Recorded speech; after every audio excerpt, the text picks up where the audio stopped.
Who's ready to get orky? It's the Large Blast Podcast, Ork Spectacularo, with your host Stoney, and I'm joined, as always, by Matt. More humans to kill.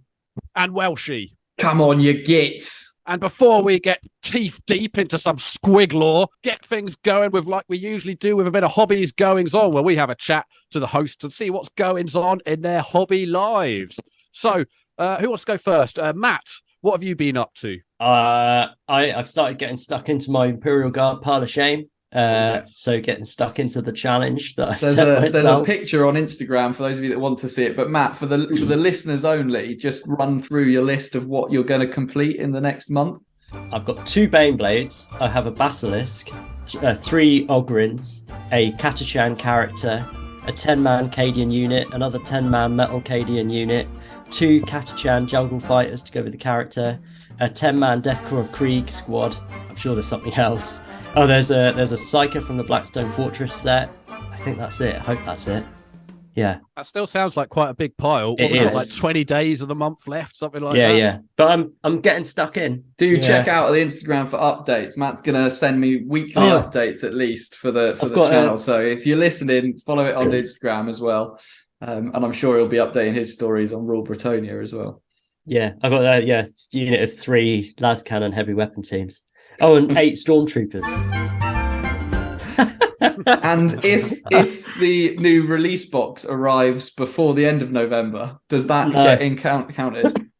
Pardon me. Okay. No, it doesn't. That doesn't get included. It's only stuff I had at the beginning of the month. But on a different note, I've spent about 4 or 5 hours today putting loads of stuff on eBay from my spare bits boxes and stuff. And it kind of made me, and literally spent a lot of time putting it all up. And it just kind of made me think, like, can you imagine this hobby without eBay? Yeah, I've been thinking that a lot recently as well. I had a big sort of my cupboard and thought, there's loads of bits here. I don't need like 60 Space Marine heads. I just don't need them. Yeah. It doesn't matter how much converting I think I'm going to do. I don't need 60 spare heads. Yeah. I hate. Well, you must have been feeling the same thing. You know, where you like open a box and you look at it and you think, I could probably sell that. I might make 30 quid. And you think, yeah, I'm going to sell it. And then you look at it and you're like, yeah, but I might want to do it. Yeah, it goes back in the cupboard. I might keep it. Oh, well, I've gone in and just said, like, if it's not something that I immediately want to do, I'm gonna get rid of it from the pile of shame, because there's loads of other stuff I want to buy, but I don't want to buy it because my pile of shame. So I just get rid of clearing out my closet. So you've been doing the same thing? Yeah, so I had a big sort. Like I'd lost quite a lot of my painting mojo over the summer, and I think now the evenings have drawn in. I've been thinking about planning out what I'm going to do over the winter months, and yeah, I had a big sort out. Condensed a lot of boxes down. I like to cut stuff off sprues when sprues are just taking up space and put them into little organisation pots. But I'm the same. I'm really just tackling my backlog now. I joked that I was going to buy the Age of Darkness box a few episodes ago, and I really, really do want to buy it, but I can't buy it until I'm at least halfway through my backlog. So yeah, I've got all kinds of things going on. I'm painting Aragorn. I'm putting the Balrog together. I'm painting a Repulsor. I've done some Chaos androids and an old Necron metal model. So just picking up all the stuff that's built and just not done. You bought another Balrog? So yeah, my lovely girlfriend actually bought me a Balrog because I've been repainting the Fellowship. So those of you that haven't played my Nid Army, which I guess is most listeners, my Hive Tyrant is a converted Balrog from when I was about 10 years old and I bought the original. But now I've been repainting the Fellowship and some Lord of the Rings models. I have a metal Balrog that came, as you say, from eBay. So I'm going to, that will be an actual diorama. I'm finally going to do the classic Gandalf on the bridge diorama with the Balrog. Oh, yes. I have the metal Gandalf with the Starfat model. I know it's been done. I think it's won a Golden Demon. It's been in White Dwarf, but I'm going to do my own bloody one. God damn it. Oh, so that's what I've been up to, clearing out my closet and working through my backlog. It sounds like me and you have both got piles. What about you, Stoney? Well, I mean, I'm sort of in a vaguely similar boat, as in I was looking through all my grey plastic the other day and was just like, oh, fucking hell, this is an unreasonable amount of unmade expensive stuff that I have barely touched. And a lot of it goes back to like my bits box started off unholy because when I very first got back into the hobby, someone basically gave me their old bits box that was literally just full of like old arms and all the shitty bits that they didn't want. So I've always had a fucking bit sack, I guess you could call it. It's massive, it's unholy. But like quite often in the past, because I used to do so much converting, I'd buy a miniature just for like their arm or something like that. So I've got like full sprues of stuff. Do you know what I mean? So it is like I need to get on the eBay and start getting rid of some of this shite, really. But like for the most part, I've had a fucking busy couple of months, really. It's just been like a lot of stuff has kind of bottlenecked, you know, and I've just been too busy to really like fucking get on with stuff. But I did make some progress. On the last episode, I was talking about my Slanesh Lord that I was going to print off and give to you guys to do a little painting on. And so this is getting into Stony ZBrush corner here, I guess. I wanted to make a model kind of as quick as I could, because I saw on like Fiverr and stuff like that, there were people that were turning models around in like a week. And I kind of did that. I kind of got this Slanesh Lord to a state where, you know, I could print it and it looked all right. And it was like, but every time I was looking at it, I was like, oh, I want to add some more stuff to it. I want to add some more bits. So I've been kind of revisiting it because I've done a few different head options, giving him a big cloak made out of like knitted together skin and like all that kind of stuff. So just getting a bit wacky, you know, with I made quite a boring model, and now I've been wackying it up, and I've just been struggling for time, you know. Maybe that's the way to go, though, because I know you were looking at turnaround times in case you wanted to take commissions for these things, but maybe designing a kind of base model that people then ask to tweak, it could be a way to go. Here's the Slanesh Lord base, and then someone goes, oh, you know, I'd quite like it with this type of head, and then you just add that to it. I'm still sort of finding my feet a little bit with this in the actual printing and getting the physical models out and stuff. So, but it's on the way. It's on the way. So there's going to be a cool ass, brain exposed, heart out, skin cape, Slanesh Lord coming at some stage. Finance, cutting into technology. Accurate information is the Large Blast podcast news. Hear every episode. Halloween is over. Guy Fawkes night is past. The only thing left on the calendar is to fucking spend loads of money for Christmas. And that means that Battleforged box sets are back. We've got a bunch of them. Welshie, I know that you get very excited about these when they come out. Having just said about my pile of shame, I don't think there's been a year gone by in about the past 6 years where I haven't bought one of the battle forces with the aim of starting normally a completely new army. But these are quite big. I mean, the Knight one has got a full Imperial Knight and 4 armigers in it. So I don't know what the cost of these is going to be, but they're really good starter boxes. If you want to start a new army, this really is the place to go. And some super cool, like the Chaos ones have got Magnus and Mortarion in. If you want those, you get Cool, you get Valdor. Not Valdor. He's not called Valdor, current guy, is he? His name is Captain General Trajan Valores. You get Morven Val for the sisters.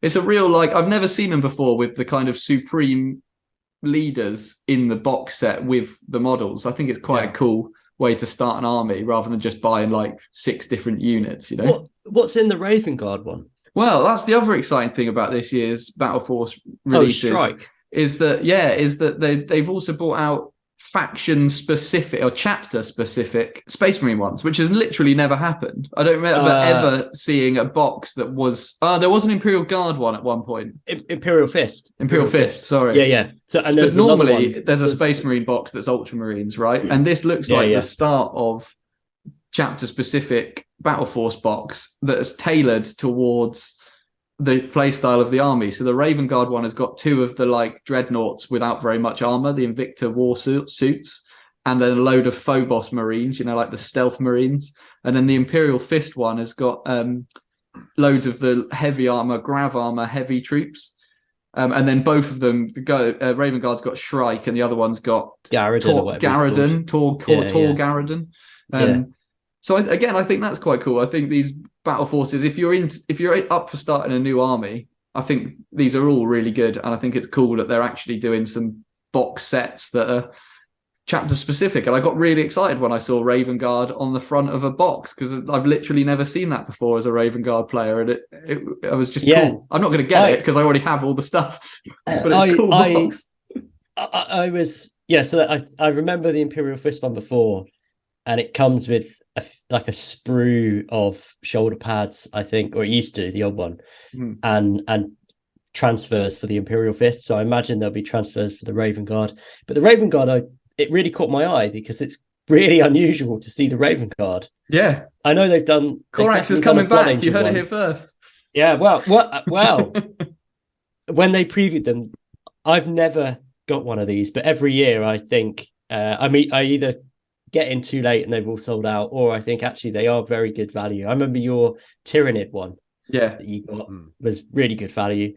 And yeah, I mean, you pointed out that they've got the Primarchs in for the Chaos ones, and I want to get, I'd like to paint one of those Primarchs, and now straight away I'm thinking, I could get a box with them in. This is how they get a whole new army, and now I'm like, no, I don't want to do this. Especially stuff like the Death Guard one, because they've been filtering those into box sets for a while. So some people probably have a couple of Death Guard lying around, and all of a sudden it's like, so if you get this box, you could probably make a fairly decent army, you know? Yeah. But I'm surprised you don't on the Sisters one, Matt, because it's a pretty good selection of stuff you don't have very much of there. You don't have Morven Val or the many of the Dreadnought things, do you? Oh, they're just in the pile. I just haven't. In the pile. Okay. They're already in the pile of shame. So how do we know how much this shit costs? Because I've heard a few grumblings online that the value has gone down a little bit. I mean, these have got to be. I mean, the previous Start Collecting, they were kind of 120 quid, around that sort of price range, right? Yeah. But some of these boxes have got like a Knight or a Primarch in it just off the bat, so they've got to be. I would have thought they're going to be a little bit more expensive than that. But if they're not, then that's even better value. If you can pick up one of these boxes for like 120 quid, then that's fucking cracking. Yeah, I think so. Well, after our initial section, let's see those piles of shame get even bigger, eh?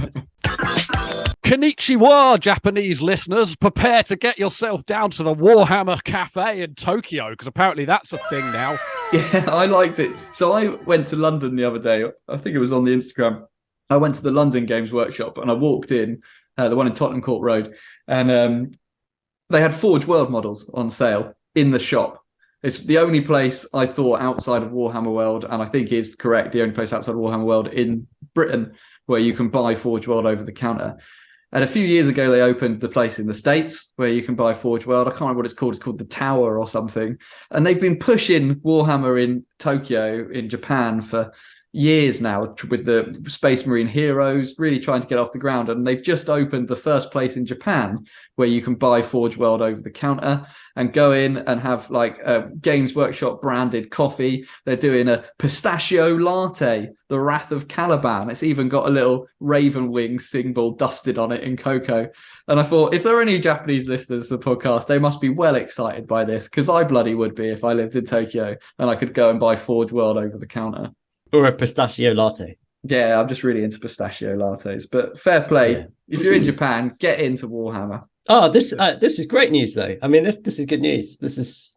I mean, more Warhammer around the world. I mean, they obviously assume that it's going to be profitable, or they wouldn't have opened it. So there must be some interest for this, you know.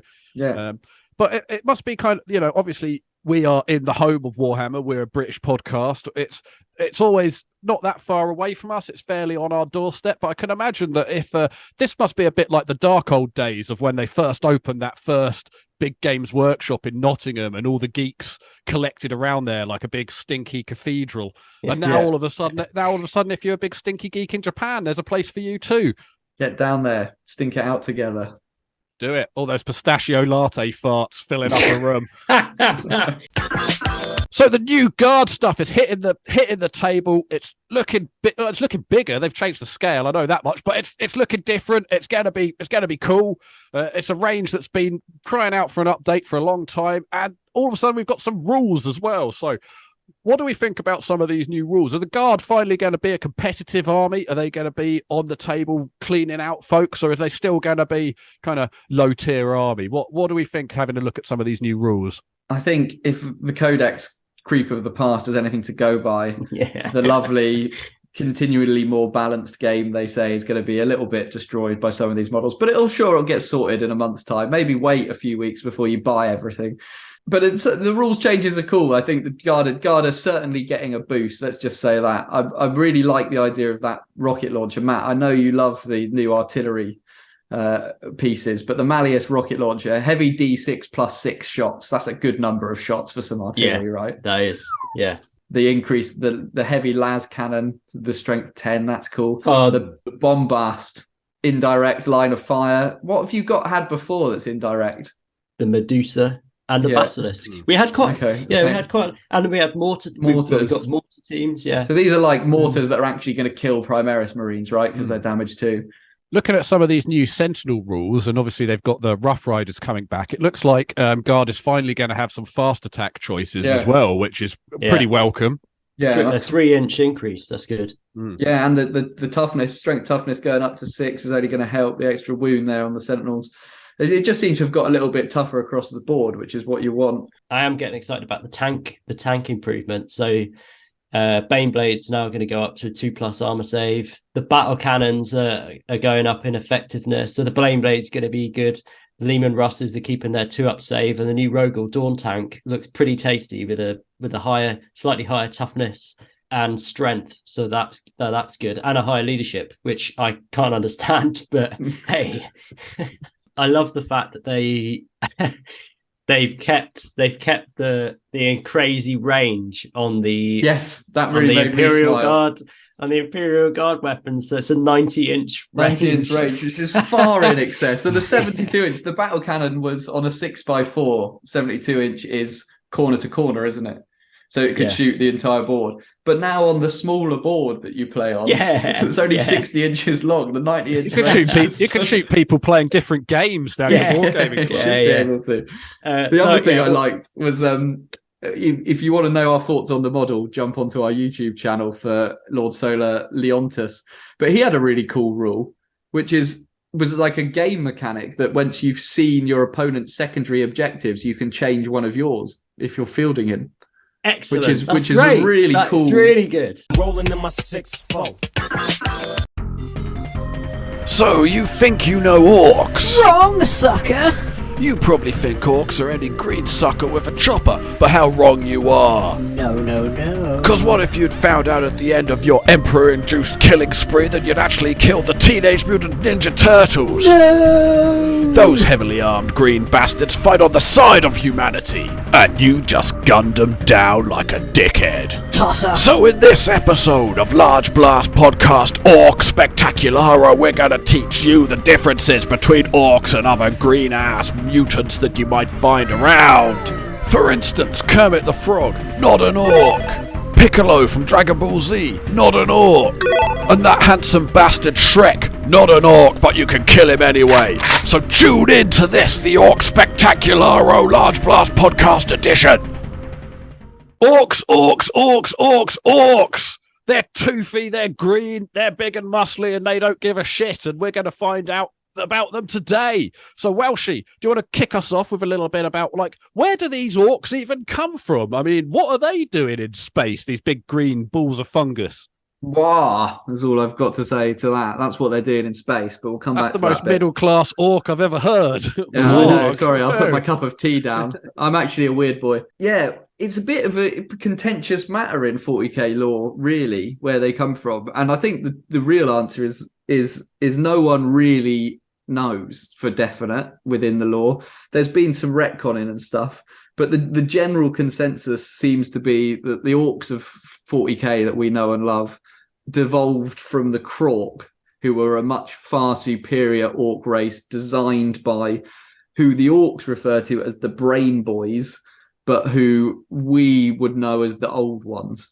That seems to be the kind of origin story for the orcs, that they devolved from these kind of super orcs that I think we've mentioned a long time ago on the podcast. These are Krorks, which are really cool, and I'd love to see them come back.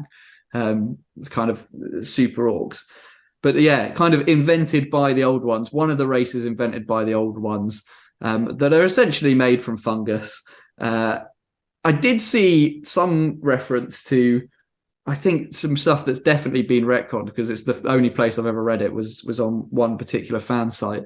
And that was that somehow they were invented by snotlings. But I think that might be someone who'd hacked the site.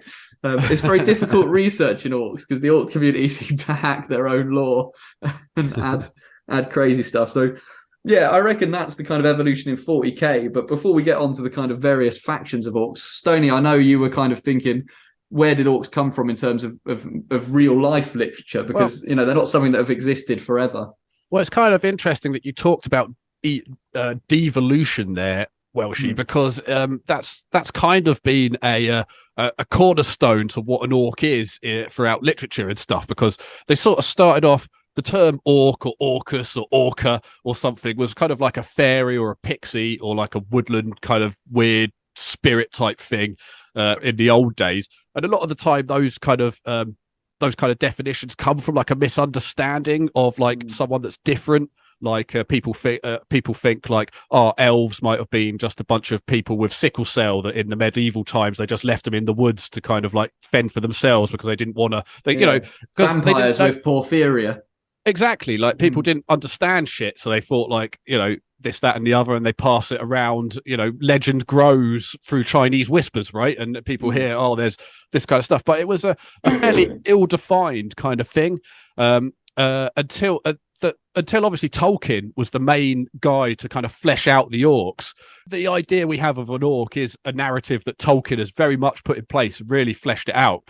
Because I was kind of looking into like where these idea of orcs came in literature, and what's quite interesting is the most significant mention of orcs in literature until Tolkien was in this book called The Water Babies, which was written by this mad fucking religious cunt who basically, it was kind of a satirical book that came out after The Origin of the Species by Darwin came out, that was basically like, I mean, obviously reading satire out of time makes it sound mental anyway, but I had a little thumb through this fucking weird ass book, and it was basically kind of saying, well, if what Darwin is saying is true, maybe stuff like orcs are real, and they are like, anything could be real, and we could evolve into an orc or devolve or whatever. We've got the things from the Time Machine as well, right? Where humanity is separated by H.G. Wells's Time Machine. I can't remember what they're called. The things that live underground that are essentially devolved species that are like sociological evolution mixed in with the Darwinistic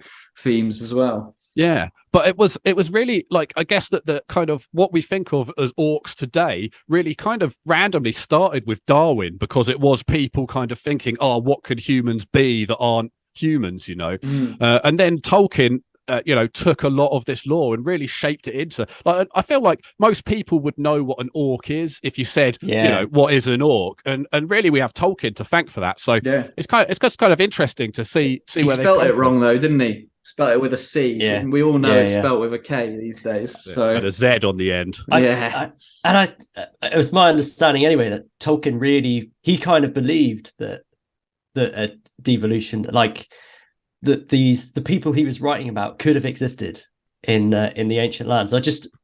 Darwin is quite an orky name. It's Darwin. Darwin. Yeah. You imagine he'd be one like the really clever gremlin in Gremlins that's got like the glasses and everything, and it's like working in the laboratory. That would be the Darwin orc, the one that's cast aside because he's really into building new machines.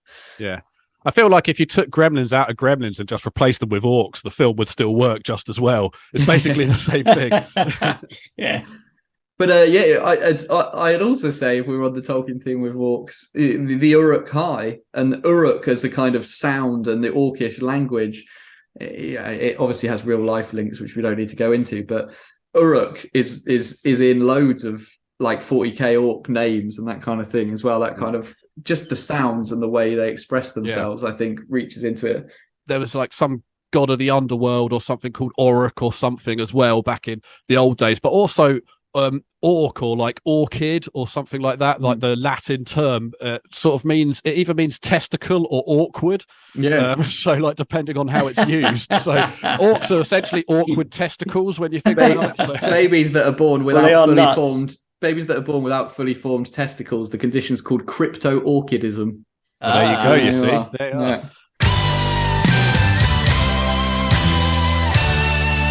So yeah, that's kind of how they evolved. But in terms of storyline, how they evolved, there's just loads to go into. They're one of the few Xenos races that have existed from 30k. In fact, they're probably the most mentioned 30k Xenos race. The Ulanor Crusade is renowned. It's where that kind of father-son relationship between the Emperor and Horus was formed, probably led to their relationship being so much more than the Emperor and anyone else. Emperor fighting on the front lines in the Ulanor Crusade with Horus in tow, going down to the planet and taking on giant orcs, you know. There's some wonderful stories. There's one bit where Abaddon is literally just found alone. Like they walk in and he's the only survivor in a room full of 1,000 dead orcs, and he's his arms half hanging off, and that kind of 30k purging of the orcs is pretty massive in the storyline, and like I say, leads to a lot of the bits later on. And then after that, you get the War of the Beast, which is another massive crusade against the giant War, all the way into, I guess, the Third War of Armageddon, which is the massive orc invasion of 40k fame. Which is that where Hell's Reach is set, Matt? Is that the same war? Yeah. Hell's Reach is a hive city on Armageddon. Yeah. So one of, my favorite of all of the Warhammer animations, really, and well worth a watch. So that's kind of how orcs get through to where they are now. And I would love, with this new plastic Horus Heresy, for them to bring out Horus Heresy orcs. That's a great Can idea. you imagine a real kind of dirty, because they kind of, in the stories, they seem a little bit bigger. There's one orc that's almost takes the Emperor out. Horus goes in and saves the Emperor from this massive orc that's must be one of the leaders at this stage. So is that it would be not really something cool. like the more fighting they do, the bigger they get? Is that not Yeah, something? yeah. They're supposed to kind of get more weedy if they're in a region of space where they don't do any fighting. Yeah, and there's always been this rumors of not giant orcs, but really intelligent orcs. When they get they almost have a link back to those the early races of orcs that we spoke about, that the old ones created. That sometimes there's an intelligent one. And their psychic stuff is really weird. dangerous. We'll get into that a bit later, but yeah, there's definitely a bit of that the kind of when there's these massive orc colonies, they go in, and at the center of the biggest hive is the biggest orc who's fought his way to the top. It's just fighting that gets you to the top. But I mean, it's kind of interesting. How do you judge an orc's intelligence, really? Do you know what I mean? Because because they're they all seem as pretty dumb, but all they really like doing is fighting. That's pretty much their main goal in life. It's quite interesting that there are orcs that will hang out with or do work for other people as well, like the freebooters or whatever, the kind of pirate style orcs. I think. I think in one of the Last Chance's books, they go to a mercenary camp, and there's a bunch of orcs there, and they're hanging out with Eldar and all this kind of stuff. So they've obviously some of them are clever enough to realize that all they really need is money or whatever, and they don't need to go around and do all the wild kind of savagery shit.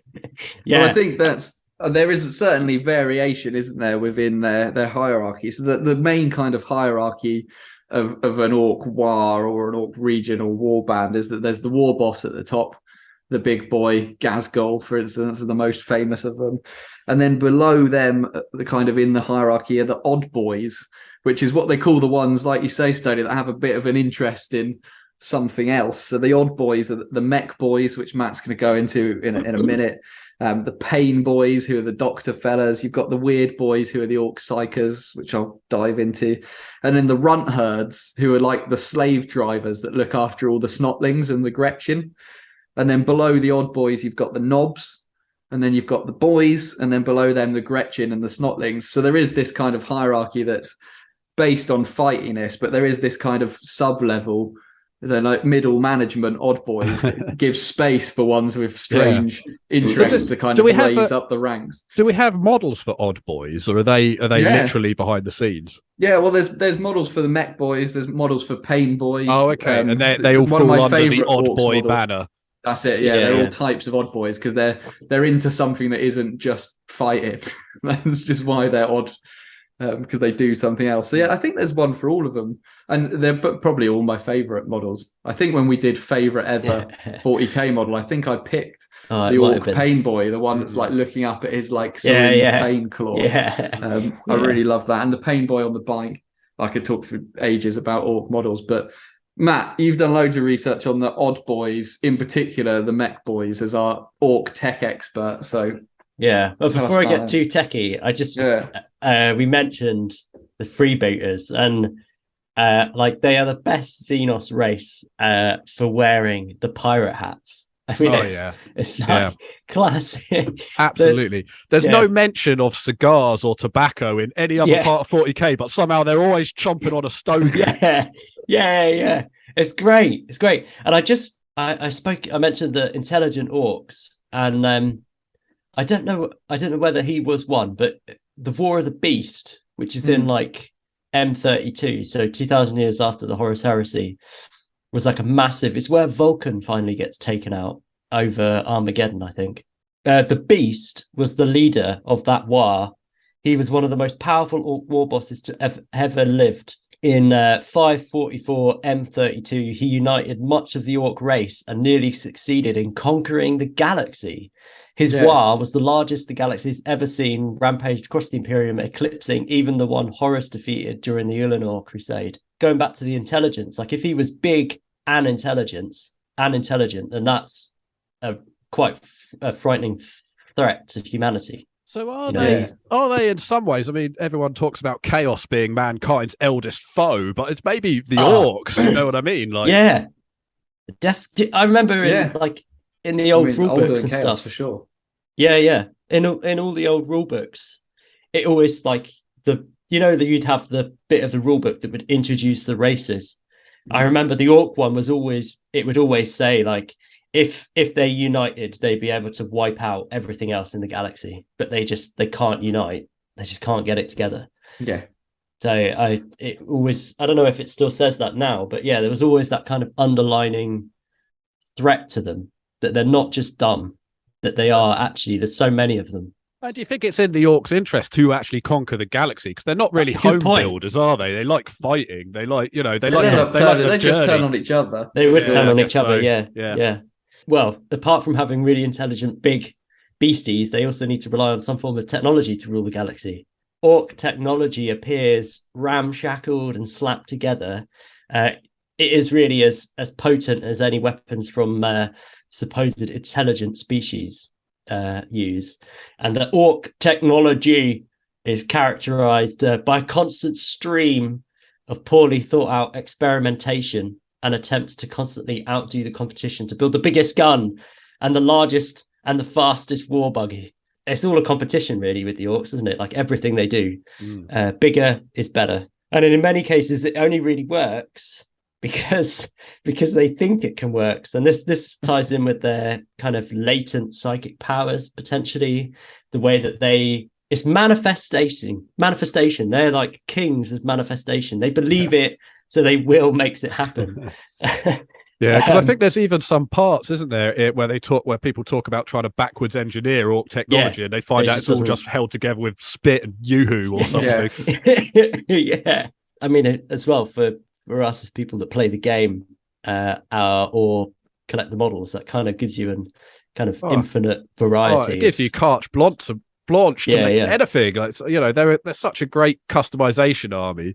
I mean, Welshie, you've got an orc army that you've made a Tau army, and I mean that looks fine on the battlefield. No one bats an eyelid. But if you stuck a bunch of like Eldar heads on Space Marines, everyone would be like, "What the fuck's that?" Get out! That's not allowed.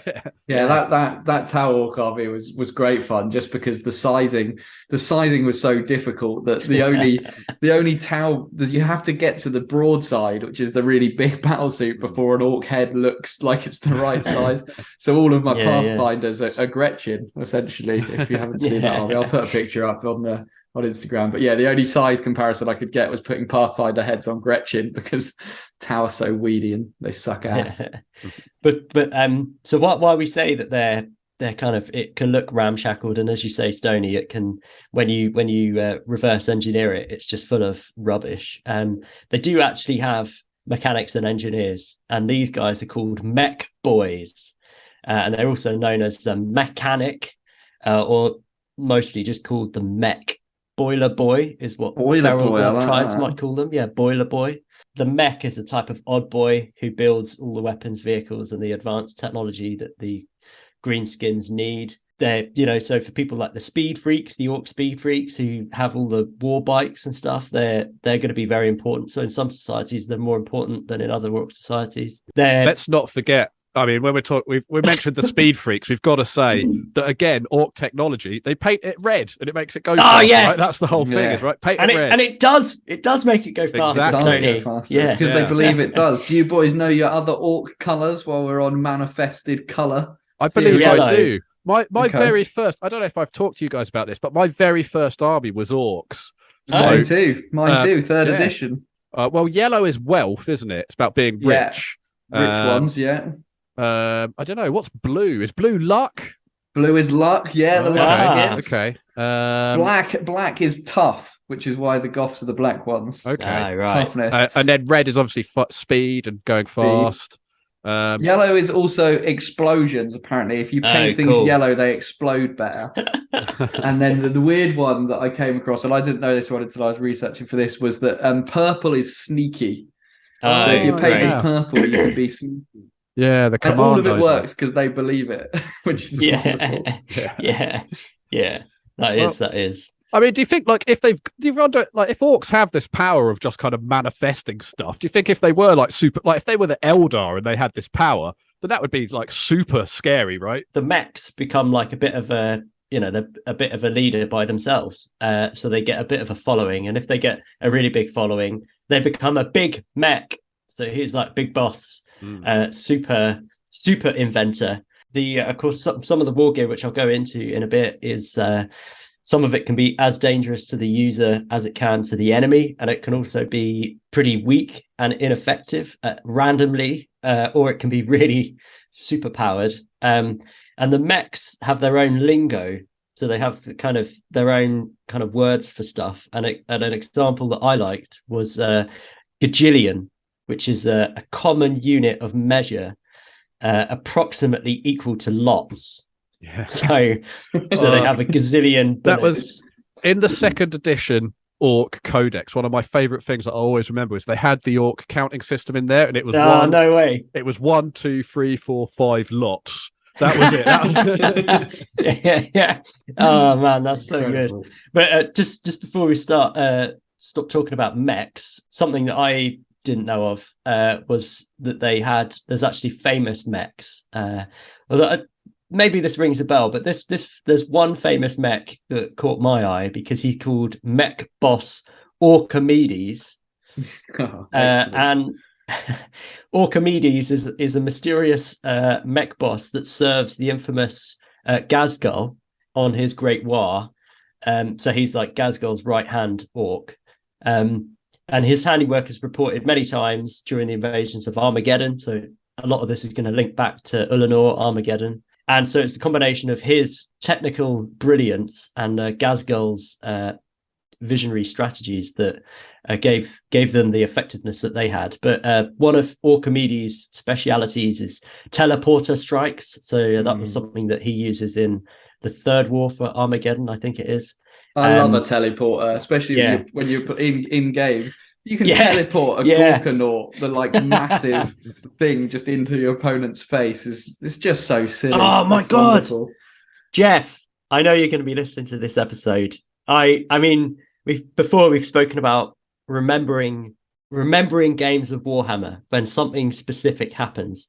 And this isn't that long ago, maybe within the last year and a half, but I played Jeff and he had a big truck of boys, like 30 boys in a truck. It was turn one. He had the first go on turn one. And he I don't know what he did. He might have teleported it into my line. It just blew up. And it literally, something happened. It just blew up literally half of my Admech army within a couple of dice rolls of the game, which was amazing. It was just brilliant. And we both, at that point, it wasn't like me playing against Jeff. It was like we were just in awe of the Orkz. We didn't really care what happened. You laugh because you're playing Orkz. Yeah. It's the best army to lose to. Yeah. I think that's definitely something that Orc players have characterized over the years. It's not maybe necessarily showing up and winning every game, but having fun and fucking rolling weird dice that might explode you at the same time. And And themed armies as well. There was a fella that went to the Las Vegas Open with only more buggies. Like his whole army was just buggies. That was just... He's not going to win with that, but what a wonderful, wonderful thing to do. So one of the other odd boy groups is the weird boys in the hierarchy. So these are the Orc psychers, but they don't work like psychers of any other race. And the psychers from all the other races don't understand how they work or can't deal with them. The weird boys basically subconsciously soak up all of the Orc emotions that are in the air around them, and they don't really know how to deal with it. And the vast majority of weird boys' heads explode before they can be of any use to anybody because they just soak up the emotion. And if they're particularly old or it's a particularly emotional time, maybe a war's just got started and there's a young weird boy wandering around, not just his head will explode, like his head and like 100 other Orcs around him's heads will all just randomly explode. But they need to release this in order to survive, and the ones that are good at handling it can live long enough to be useful. And some of them even get addicted to kind of sucking up this emotion sponge, and they call them the warp heads. They're like proper drug addicts that just love being around really emotional people. So they love getting into scraps for the sake of sucking up the emotions, or they'll go to a cinema where everyone's watching like some really sad film, like they'll do a screening of Schindler's List, so that they can suck up all of the negative emotion, have a great time. Yeah, your standard Twitter user. That's it. Yeah. But so they're actually kind of frowned upon by the rest of the Orcs. Everyone's a bit wary about the warp heads, because if you get too close to a warp head, not only might his head explode, but yours might explode too. So they keep them in cages, basically, like they're just crazy people in cages. They build these like copper towers that are earth wired to the ground because it all comes out like lightning. So when there's a big Orc camp, there's a couple of towers like outside of the camp that are made of copper that the weird boys are sat in. And they have their own people that look after them that are called minders with a Z, who are like people that are really into warp heads. They're like the warp head groupies, but they don't have any warp power themselves, which I really liked. And then they basically go and get them out on a lead when it's battle time and kind of walk them into the battle and ask them to start doing stuff, which comes out in all kinds of crazy ways. Like the traditional ones from the rules lore is Zap, which is just with lots of Zs, which is just the kind of mind explosion. The Jump, which I think is probably what Jeff did to you, Matt, which is the turn one teleport entire units into the line.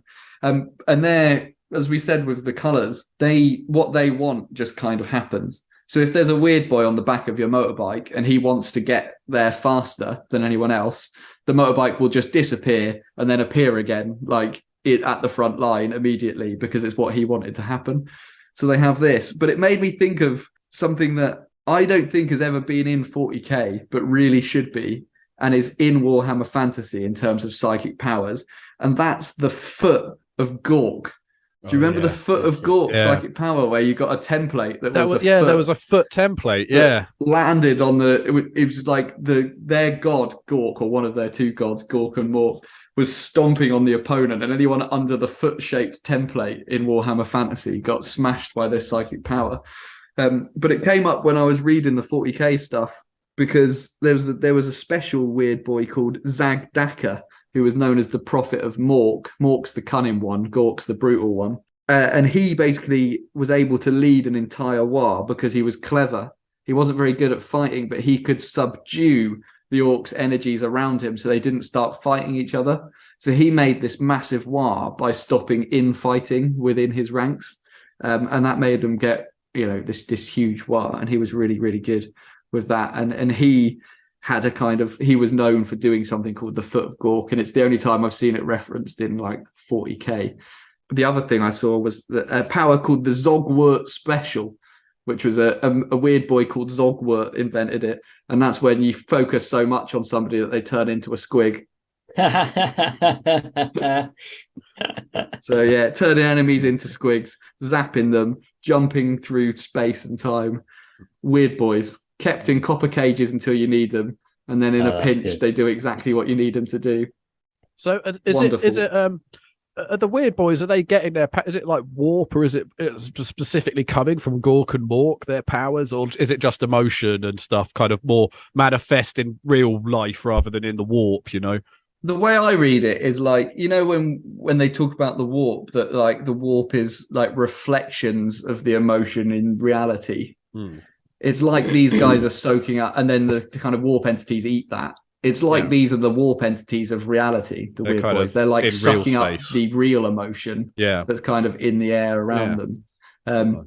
But it does, they do talk about Gork and Mork, Gork, who is brutal but cunning, and Mork, who is cunning but brutal, as the deities do have a presence within the warp, like the actual chaos gods, apparently. You know, the kind of implication from the bits I was reading that, you know, maybe one day Gork has a pop at Khorne, like who knows? Well, but there are these deities there. It's funny you should say that, Welshie, because I don't know if you know this, but Khorne fucking loves orcs. Really? He has. There was a there was red orcs at one point, right? Like Khorne orcs. There was an orc warband that led a warg into the warp and ended up getting right to the gates of Khorne's palace, his big brass palace. Seriously, this is in the Demon Codex for 7th edition. They get right up to the gates of Khorne's palace, and Khorne looks down. Is like, yeah, I like these fucking guys' style. So he gives them a mountain on his in his land, right? So there's this big Khorne-esque mountain. It's probably like some kind of blood volcano or some shit. And he's like, cool, this is this orcs mountain. And basically he sends his demons to go and just fight these orcs every day. And then at the end of the day, he resurrects all the dead orcs, all their fungus like flies up there. So they just fight eternally. And I forgot what they're called. They're like the Blood Orc Clan or some bullshit like that. But Khorne fucking loves orcs because they're very much in his style. Yeah. That is great. That is great. There was always this. So I guess they're not necessarily like chaos orcs, but there's always rumors of chaos orcs. Although I don't know where it's ever been in like official literature, but there's a conspiracy that they exist, I think. Well, Rogue Trader, when the orcs were in Rogue Trader, they were a bit like anybody could take them army, because you could get kind of freebooters and you could be like Imperial Guard and pay the extra points to put some orcs in there or whatever. And yeah, there were, you know, I mean, everything was all mixed up in Rogue Trader, wasn't it? I mean, there was Genestealer cult stuff with Khorne signs on and all sorts of things, but definitely there's definitely been a kind of a crossover there between Khorne and orcs. So yeah, that's the weird boys. They're tapping into this green tide of emotion, and you never quite know what's going to happen. But more often than not, it's what you want to happen at the right time in the right place, and that's how no one can understand them. Yeah. We all kind of understand orcs as being a violent, close combat, mostly, or close shooting army that likes to really get stuck in. But how do they move in space? Because that's what you've got to do in the Warhammer universe. The orcs utilize a wide variety of spacefaring vehicles to cross the interstellar distances. Most orc voidcraft have a totem on the front of their prow, so like the classic orc head. Some of them will be to be like what they called Mork and Dork. Gork and Mork. Mork and Mindy. Yeah, classic. That was Mork's time off. He went to Earth. So they've all got like a big face on them, which, I mean, they put that everywhere, don't they? It's the symbol of the orc race. Yeah. But so they have a massive one on the front of their ships, as you'd expect. A really common, probably the most common orc void ship is called a kill cruiser. That's cruiser with a K. Kill cruiser. And they're normally based on the hulks of destroyed Imperial and Chaos cruisers, which are like the most common Imperial warship. So basically, they just cobble together other technology to be able to travel distances. But there are other there are other vehicles that go along with the cruisers. There's small escorts, there's small boarding ships. They like something called a brute ram ship, which they use to fly into enemy warships to try and raid them and take them over so that they can get into close combat. But they also, interestingly, they use asteroids a lot. And this I mean, Orkz are well known for this. They throw them into planets like they did at Armageddon, but they also use asteroids as warships. So they capture asteroids in space and then they hollow them out.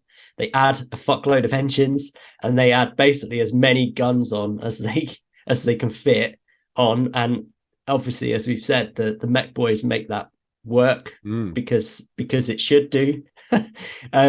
And they are these vessels are known as ROKS, ROKS, and the ROKS, some of them can be capable of warp travel, so they can go through the warp on these asteroids, and they're quite durable because they are made from asteroids. In the Armageddon campaign, they also used them to fly into the surface of the planet, so that they were basically created them to be like fortresses. So they would crash into the planet and then the Orkz would have a fortress to go in.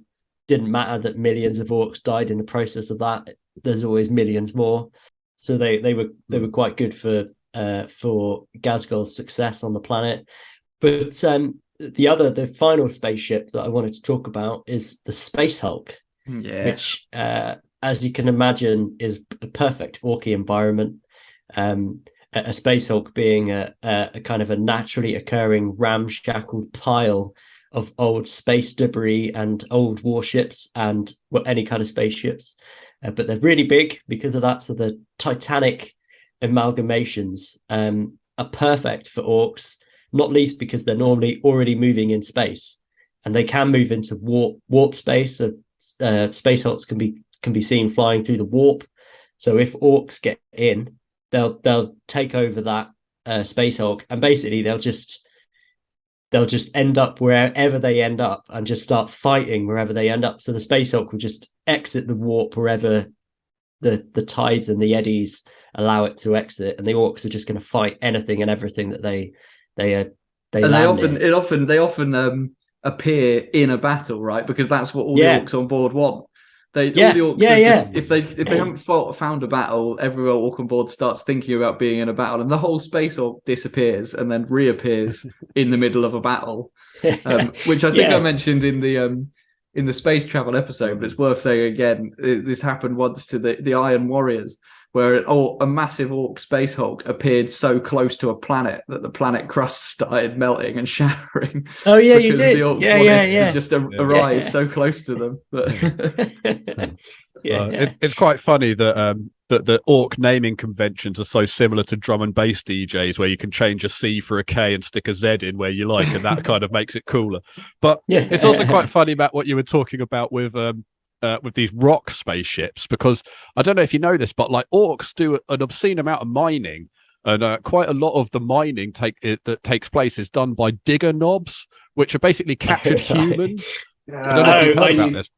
I know they you say that, humans. Stoney, because I've just bought some on eBay. What, some digger knobs? Yeah. Oh, okay. I didn't even know they had models, but they're basically like big burly humans. And some of these guys, they've kind of Stockholm syndrome themselves into thinking they're Orks. And there has been occasions where one of these, a couple of these Umis have been accepted into Ork society because they've just become so Orky. Yeah, I mean, they paint themselves green. They were all released as part of my favourite box game, Gorkamorka.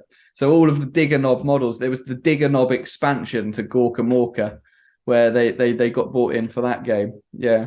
Researching this episode, I stumbled across like what they thought about the Emperor. They really respect the Emperor because they see Humies as weak, but then Humies can be very powerful and they can really smack them around. So they kind of respect that, and they respect the fact that the Humies see him as a god. They respect, because they have their own gods, so they respect that, and they kind of, from what their understanding in 40k of the Emperor is, they kind of know that he's like supremely powerful. So so they kind of automatically respect the fact that everyone probably still want thinks to fight he's a him. god. Absolutely, they want to fight him, and they'd happily die fighting him. As a kind of, I mean, surely it's one of the few races to have any kind of respect for the emperor. Yeah, I guess so. Well, I mean, they must see this whole situation in 40k very differently from other races, because this is just a good laugh. This is like literally their idea of heaven, essentially. They're the only ones that that are having a fucking good time, really, aren't they? It's no grimdark for them. No. They probably think they're doing people a favour cruising around fighting, and they're like, oh, everyone else wants to have a bit of the fun, you know. Yeah. The 70s. The 80s. The 90s. Ooh, we're going back in time. Is that a space squad? It's time we take you back with a Blast from the past. Welcome to this part of the show, everybody, the Blast from the Past, where we take a look at some of the old model ranges from the past. And we've got, and obviously, the Orks have got some fucking crazy models. They've got a lot of history in 40k. They've been there from the beginning. And I think that we want to talk a little bit about some of the old Ork buggies, because they were mental, particularly the War Truck Scorcher, which is a big fucking bastard. I remember this. This was one of these fuckers that came in the lead blister pack that weighed as much as a fucking bowling ball when you tried to pick it up. It was crammed in there, bulging at the seams. You had to be careful opening it. You'd lose an eye. Bit of lead would pop out, get you in the face. I think it's so you can work your way up the Ork ranks, you know, pop it in a sock and you take someone out. We better describe it for those audio only listeners. So the war tracks were like trikes, but the back two wheels of the trike were tracks. So it was front wheel motorbike and then two tracks at the back, and they had a fella stood firing normally like a big shooter or a big flamer on the back. But then they released this one called the War Track Scorcher, that the whole trike was basically a flamethrower, and then on the back they had a barrel connected like on its own wheels. Think like a Western railway kind of scene. It looks like a dustbin. It looks like a dustbin on a JCB, basically. Yeah, exactly that. And there's a crazy Gretchen riding the fuel tank at the back, riding a fuel tank into battle, wielding nothing but a spanner and screaming stuff. Wonderful model. Yeah, it's so neat. And just the track sub-assembly, I mean, that really takes me back to flicking through the catalogue at all the range. Like, you know, they did the yearly catalogue and you kind of flick through it all with your mates at school. Yeah.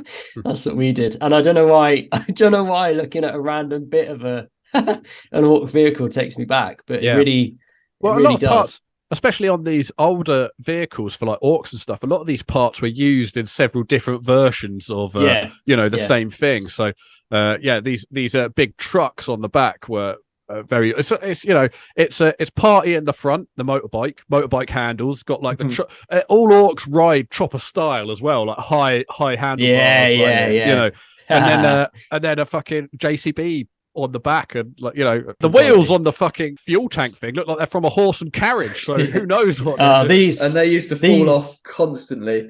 This is where I remember having a conversation with my parents when I was trying to put this together, and I was going to the local RAF Warhammer club, essentially going and playing 3rd edition Warhammer as I don't know how old, it must have been 12, 13, something like that. And being dropped off by my parents with all of these old, weird, sweaty men in the local RAF club upstairs, trying to work out how to read the codex. And the wheels kept falling off this heavy bit of lead. And I had to ask the fellas there, like, how do I glue this together? And I remember going back home and having a conversation with my parents, trying to convince them to let me buy some araldite, some like 2-part epoxy glue. It's like a 12-year-old boy. No, the lads down at the Warhammer Club at RAF St. Athan, they said it's fine just to mix up some araldite to hold it together. How do you think they got that stink about them? That's 99% araldite. I wonder what they were sniffing in the corners every week. I love these wheels. These wheels are the ones that I remember when Games Workshop used to sell parts separately. Yeah, and they'd have like a mail order catalog, and you'd be able to buy bits. You could literally get the stock number for any piece. I bought a load of these wheels because they're on my las cannons on my Praetorian Guard. There's a picture on the LBP Instagram where I've got 3 las cannons on these wheels, so they look like Victorian field guns. And I love that. Where those wheels are lovely. Yeah, that's that bit. That the mail order catalog. Fuck me. Yeah. The last thing I'd add is, I'm talking about technology today, is actually the Orks have got it spot on with this, because I know I'm an Imperial Guard player, and the Hellhounds have a real soft spot for any Guard player. Real flamethrower vehicles always have the fuel outside like this at the back. From Vietnam, Korea, and World War II, they'd all have a little cart at the back with a tank of fuel in. So actually, the Orks, they've got one up on the Guard here. Yeah, because every time I see that Hellhound when I'm playing you, it's like step one, blow up Hellhound, destroy half his ranks. Yeah, I mean, you're so right, Matt. All this old Ork range like screams Back of White Dwarf for me. That old black and white section in the Back of White Dwarf where you could pick things up. The Ork range back then was so odd. Like I don't know if you remember, they used to have the Gretchen dreadnoughts. That was kind of like, it was like this big, but that thing was a big solid lump of lead. Again, fell to pieces every fucking 5 minutes. But it got, the detail of it was kind of insane. Like, it had a little snotling that went inside, and you had different variations of snotlings that could go in there, different variations of arms and stuff. So when you bought a pack, if you went into Games Workshop and you just bought a lead pack for like the Gretchen Dreadnought thing, I can't remember what it was called.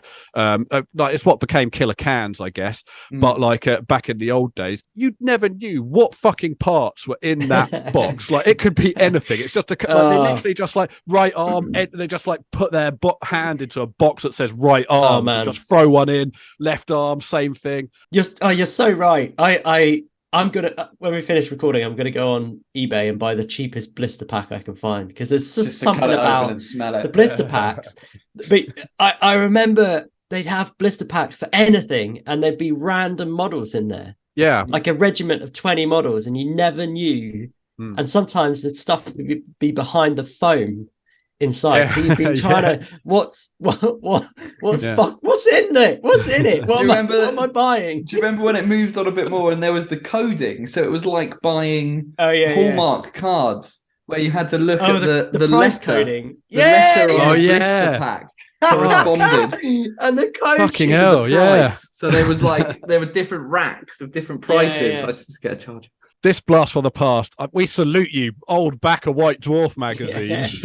Yeah. I feel like if we're talking Blast from the Past and we're talking Orks, we've got to tip our hats to the Gaz girls. You know, there's been 3 of them now. They're all very different, actually. They're all quite different, but they're all very of their time in Warhammer. It's quite funny because these really, like, when you look at the original Gaz, the lead one, that's a Rogue Trader kind of style model, and then the middle, you know, we've got the guy in the middle, which is one which I never really connected with, and then we've got the new one, and they're all very of their times. Do you know what I mean? The first ones, the original, the OG small Gaz 25mm base, is a weird kind of Mongolian feel. I was going to say it's Genghis Khan. There's a real Genghis Khan look to it. Yeah, which is, I mean, Orks are a bit like the Mongols.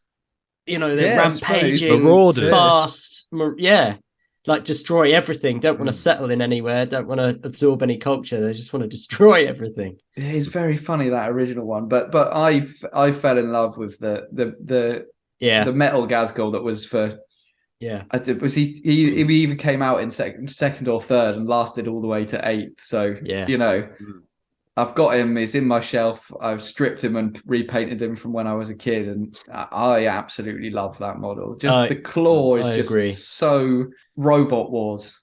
I see it, and I think Craig Charles. You know, man, I had the pleasure of painting this model when I was in college, and I still distinctly remember enjoying painting this model. Yeah. So I agree. It has a place in my heart as well. Yeah. I love it. The face. I just think it was one of the best faces for a decade. It is very expression good on the face compared to what we were getting on some of the stuff at that time was. Yeah. And I mean, even that claw arm, you could smack that on something new today, and it wouldn't look out of place. No. The only thing I don't like about that the second Gaz model, one that you guys are talking about, is no Makaroi. That was in the era. That's true. He supposedly sat on Makaroi, didn't he? That was part of the law. He sat on him and killed him. Popped back out his arse for 8th edition. So yeah.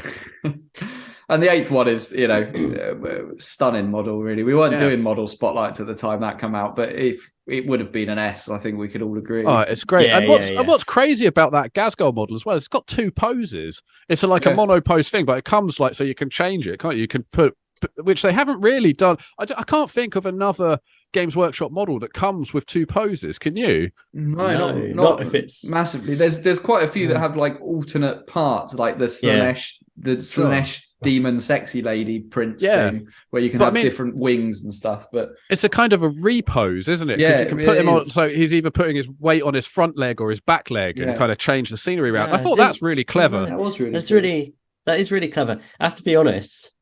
This is one of the models I've put on eBay. I'd still love to paint it, but do you know what? There's probably an Ork player out there that wants it to get it a bit cheaper. And I've thought about getting it for a long time, but I've got the second one, and if I ever want to play Orks, I'm going to use that lead one, and if someone says anything about it, I'm going to smack them with it. So we're back, and we're talking clans, and how well do me and Matt know the clans? Welshie, why don't you run a test and see if we can find out? Right, well, I was going to just ask you to name all the clans, right? But we accidentally did a little bit earlier where, Stoney, you started reading them off like they're tattooed on the back of your hand. So we'll give Matt a chance. And what I'll do is I'll describe them first, and then you can tell me what the clan is. How about we do it that way? And we can have a chat at the end about which one we think we'd join. What's more us than anything else? All so just jump in as I'm describing them when you think you know what the clan is. They like to shiver their timbers. They're led by Captain Badrock. Oh yeah. They've got skull and crossbones on their helmet. The freebooters. It's the freebooters. yeah. So we've mentioned them a couple of times in passing because I think they're everyone's favorite, amazing, aren't they? Yeah. They're amazing. So they're the most eccentric. They do their own thing. They're shunned by the rest of Ork society because they just have these really eccentric loves and passions. Most of them, though, seemingly are into pirates and, I don't know, Peter wearing Pan cool hats. Like big fans of Rufio. But they're also social comedians. So we've mentioned that they can join any of the other groups of Orks. They're not really bothered. When Orks want some fancy people to show up, these are the guys. And I think the models that I always think of when I think freebooters are the flash kits, which are the ones that have the pirate style and all the colour and stuff. Yeah, they're amazing. Yeah. So yeah, freebooters, we've discussed them quite a few times. I thought I'd just tell you what their rules are, because I think the Ork Codex is really thematic. So these guys get +1 to hit if a friendly unit within 24 inches destroyed another unit. So they're really kind of pally with each other. Like, hey, I really like how you just destroyed that unit. I'm going to get +1 to hit now. I really enjoy that. So these guys have got lots of teeth because they're the poshest. Bad their moves. Teeth grow the fastest. That's right. They're the richest orcs. The richest orcs. So remember, teeth are orc currency. The more teeth you've got, the more money you've got. I did know that. And these guys, their teeth grow faster. So they end up in fist fights with each other, but because they've got so many more teeth, they've ended up being the richest members of Ork society from knocking each other's teeth out. And they're your kind of classic mega knob and stuff like that, isn't it? The guy with too many guns stuck on him. That's probably a bad moon. They've got the most DACA. They've got the biggest tech. Yellow is bigger explosions. Yellow is posh. That's why when I think of the Gorkanauts, I always think of them in bright yellow because these are the guys that would have them. Yeah. They get reroll 1s in shooting to kind of represent their crazy amounts of DACA that they've just got unlimited ammo, Next one then. So you better lock down your kitchen sink if you're in a fight with these guys because they're the most likely to loot you. They've got the coolest face paint. Their face paint in particular is blue. And Death blue skulls. is the luckiest. That's right, Matt. Death skulls. So these are the death skulls, the lucky ones. We've mentioned Jeff many times. This is the only real Ork player we know, but he loves to use some Death Skull Storm Boys. Can we give him his correct name, please? Ultimate Jeff on this podcast. He's such a big knob. because they get a 6+ invul, so they're pretty hardy on the board to represent that. And they re-roll. They've got that re-roll one of the rolls on each unit thing as well, where you like re-roll a roll, which is pretty cool. I really like the Death Skulls. I really like that blue face paint on top of the green. I think it's a really cool color scheme. So these are also outsiders, a bit like the freebooters, but these guys are outsiders because they're the only people that ever have a plan. They are the only ones that are cunning over brutal, first and foremost, followers of Morg. And sometimes they even found working with the Humies.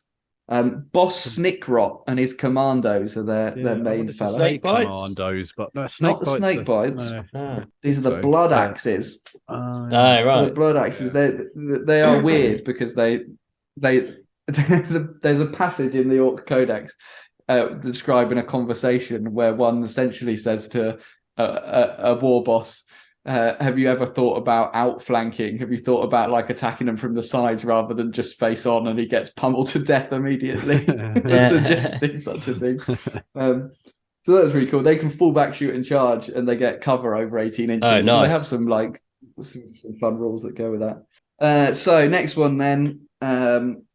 You're most likely to find these guys in a speed war. They're the speed freaks. They paint everything red because red goes bad faster. sons. Evil Sons. The evil sons, more than bad. Are they evil sons? They are the evil sons. Oh, evil sons. Evil. They're so evil. These guys have their logo is what used to be on the Citadel spray cans. Does anyone remember that? I'm sure they used. Yeah. I think that was had a bit of a crossover in fantasy as well. That kind of big red face. Oh, right. Motif does. It's on some of the shields, on the old goblin shields. Yeah. These guys even, I was reading, they paint their bullets red to make the bullets go faster. That's amazing. Which I love. They have +1 to move, +1 to advance and charge, and no penalty for advancing an assault. So they're all about speed on the table as well, which is great. Yeah. I love the Evil Sons, I think. Yeah. Armies that are half Evil Sons and half Bad Moons, I just think it's perfect. Red and yellow combination. And then the ones that got a lot of love recently, mainly the Squig Riders and stuff. These are the guys that are opposite. Caveman, exact opposite of the Bad Moons. Fuck yellow, fuck tech. They want to ride a squig. I used to like these guys when I was a kid, but they're the snake bites, right? They're the nature boys. Yeah. Snake bite leather. Snake bite leather. That's a good point. As I was writing all of these down, like actually putting them to paper. Bad Moon yellow. Yeah, Evil Sun Scarlet, Bad Moon yellow, Snake Bite leather. There's quite a lot of the old things there. Well, anyway. they're one of the more vibrant armies, so it kind of makes sense to kind of name them after some of this stuff. But I mean, I used to love the Snake Bites because they kind of appeared in, I don't know if they were in third, but they were definitely in second, and then they kind of dropped out of favor, like because there used to be these weird models back in second edition that were like boar riders, and they were like orcs on like kind of big hogs essentially, and they were really cool. But and they were all like, they used to shun technology and run around with sticks and stuff. Yeah, for sure. And I think the model that I think of when I think of Snake Bites is the Squigoth, which we haven't mentioned. That model is incredible. Is that the giant thing from the giant Triceratops rhino tusky thing that they all ride on top of? That just screams Snake Bites. These guys, they get a 6+ feel no pain because they're tough as shit. But it was cool to see them getting some love with the kind of the Squig boys and the monster hunting guys that all got some new models. There's that weird guy riding a shark, like a shark squig type thing, isn't it? Like that he's got to be sort of snake bitey. Yeah, he's got a robo arm, so maybe he's not. But I mean, that's an interesting point about the Orkz because they're kind of like, and I haven't looked into this at all because it's not like tech, but they have like a biological sphere of tech, if you want to call it tech. But like, what was there was an episode that we spoke about the Bubble Chucker and Squigs. We did like a Xenos weapons or something? Yeah, we did, and they have that. The thing that sucks up the snotlings that uses snotlings. The warp gun thing. And that kit from Forge World, and I'm sure there's kind of smaller versions of the same thing because they're all kind of related to orcs, a bit like the Kroot have things, other animals that kind of related to them. When we did the different Squigs, I mean, there's all we we haven't got into all the different types of squigs. I don't know if now's the time, but I guess all we need to say is that squigs are so varied. There's a squig hairpiece that I think, Stoney, you told us about once, where they all staple a squig to their head so that it looks like they've got hair. Yeah. They're a bit like apps, aren't they? There's a squig for everything. Well, that's just it. I mean, I'm going just off. This is just off old knowledge, but there's all different categories of squig. There's like medical squig. We're like, oh, I've got a headache, I'm going to eat this squig, or like, oh, one's for dyeing clothes. I remember all sorts of weird squigs. But yeah, it is. They are essentially a huge part of their day-to-day life. Is the squigs. Yeah, for sure. Yeah. And again, and also what's quite interesting about squigs is biologically, it's a bit like their tech. No one really knows why they work, 'cause it's just skin wrapped round a fucking load of teeth. There's not like a heart or a brain or nothing. It just just goes. Yeah, for sure. I love those Age of Sigmar squigs, the giant ones that are like right by the Goblin range for Age of Sigmar is fucking spectacular. Yeah, it really is. Yeah. So yeah, that's most of them. And then the last one, which we haven't really mentioned, I guess because they're in AKA Ultramarines, kind of the more dull and boring of them, is the Goths. So your classic checkerboards, black with a bit of red, Gazgul's colour. They're the Black Legion, the toughest. The Black Legion, yeah, exactly. They're just, I don't know. I always kind of trend with all of the chapter stuff to the more obscure bits. I just think they're more fun. But where would we be without that checkerboard grill on Gaz? That is classic. Orc, And I mean, let's not forget, like they've recently released that Goth Rocker model, so they are trying to put a little bit of character back into the Goth range. So that's cool. Right, I've just pulled my codex off of the shelf, boys, because I wanted to see if, I'm sure, Stoney, when you talked about counting earlier, I wanted to check, because I'm sure that was still in the codex, and you'll be pleased to know in the 9th edition codex, it still says 0, 1, 2, 3, 4, 5 lots. Hells yeah. Still in there. And what's fun is that it's also on a page that explains the Orc alphabet, or the Orc glyphs, Orc words. So I thought I'd just test you guys on the definition, potentially, of some Orc words. You up for that? Yeah. Okay. Beaky. Space Marine. Yeah. Space Marine. That specific. Is not even specific. One of those long... Yeah. Oh, they're just all of them. No, the symbol. Oh, Beaky! The glyph is that armour, but not just any of them. All right, so that's Beaky. What about Vroom? Bike. Going fast on a car. It is a bike. That is what they call bikes. Pointy ears. Eldar. Gotta be. Oh, Eldar. Matt's 3-3 straight out there. Okay, let's make it's a competition. Harder. Fuck. Of course it's a competition. Jeez. Stud. I'll give you a clue. Gazgul's got one. Like his little mate. Is it Macarai? Studdy Macarai. No, it's what they call the bionic bits. So like when they've got a metal eye or something, they've got a stud. What about snick?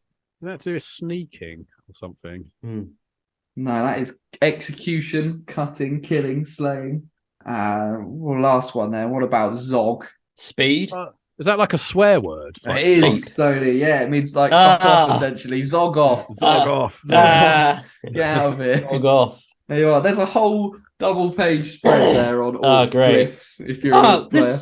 This is something I wanted, because they have a weird kind of written glyph language. Yeah. But they speak Low Gothic, which is so they speak the human language, which is excellent. I mean, obviously that helps to make them more comical because you can make up silly words. But even in the lore, they're all just cockneys, aren't they? Yeah. They speak Low Gothic, which is kind of like, does anybody know why? Apart from the real world. Is this to do with this whole kind of like devolution thing we were talking about at the beginning, where essentially there's these three races, man, elves, and orcs, and they kind of go sort of slightly different directions. It's weird though, isn't it? Like, it's weird that's the. Why would they? That doesn't make any sense. Yeah. I mean, maybe they just absorb it through their like weird psychic stuff that they communicate.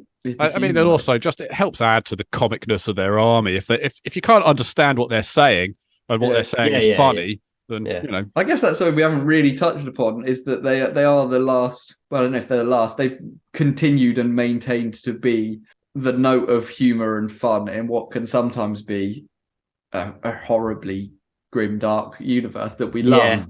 And somewhat us here that love grim dark, I know all also love the fact the orcs are there, and that's kind of weird. It is strange that they've managed to maintain a position in this grim dark universe. And like we say, the squats have come and gone, or Leagues of Old Town or whatever have kind of come and gone, and they didn't kind of make the cut. But somehow, orcs they've had one speed, and they've had that speed throughout.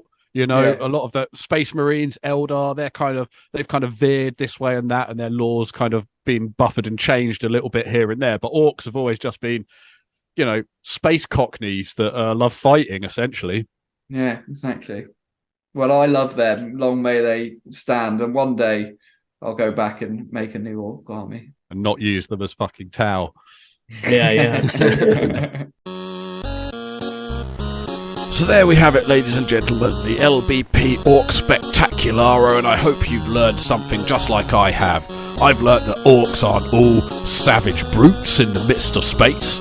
Some of them live in a swamp and get married to Princess Fiona or something like that. I don't know. I made these voiceovers before listening to the episode, but I'm sure that you have a better idea than I am. We'll catch you next time. Bye! Okay, welcome back, everybody, to the last part of the show. You know what time it is. It's the Lords of Law.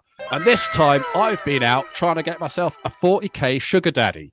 That's right. I've been laying down pickup lines on some of the 40k Primarchs. So I want you guys to tell me who you think I'm trying to chat up with this chat up line, okay? Okay.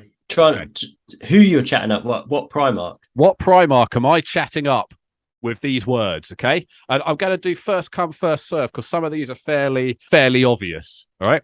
For instance, this first one. Damn, boy, you thick. You got them word-bearing hips. Lorgar.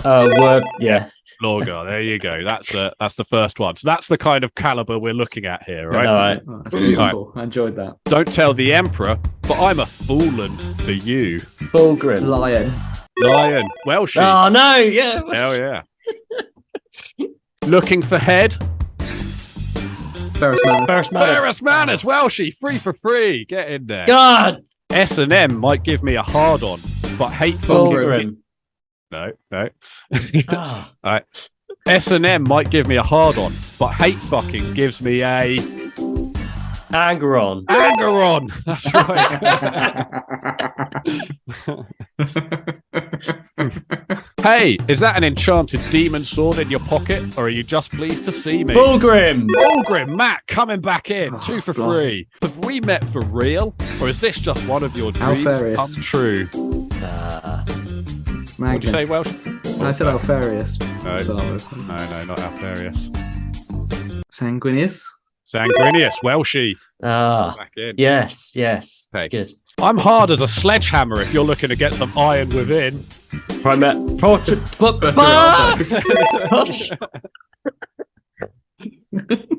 said that first? I don't know. I think it was me, but I was too busy. Okay. I couldn't say it. Looking for a hand with those blue balls? Gilliman, Matt. Take a point. You want to see something else that has one eye and is an angry red colour? Magnus. Oh, I think we're drawing now. Okay, this is real. Okay, so there's 2 left. I can't tell if you're circumcised or that's just a bunch of other people's foreskins you're wearing. Conrad Kurz, Welshie, coming in. Okay, so that leads us to the last question. And everyone knows this question is worth 1,000,000 points. So, all to play for. I just can't quit you, baby. You could say I'm looking for more. Blank. We have to complete this one. It's a bit like the Angeron one, yeah. I just can't quit you, baby. You could say I'm Tarian. looking for more Tarian. That's right. Not less Tarian, it's more Tarian. Yeah. Taking it home. There you go. That's why I'm podcast champ, guys. Well, thanks, everybody. That's been another episode of the Large Blast podcast. And we'll see you next time. Say goodbye, everybody. Wow!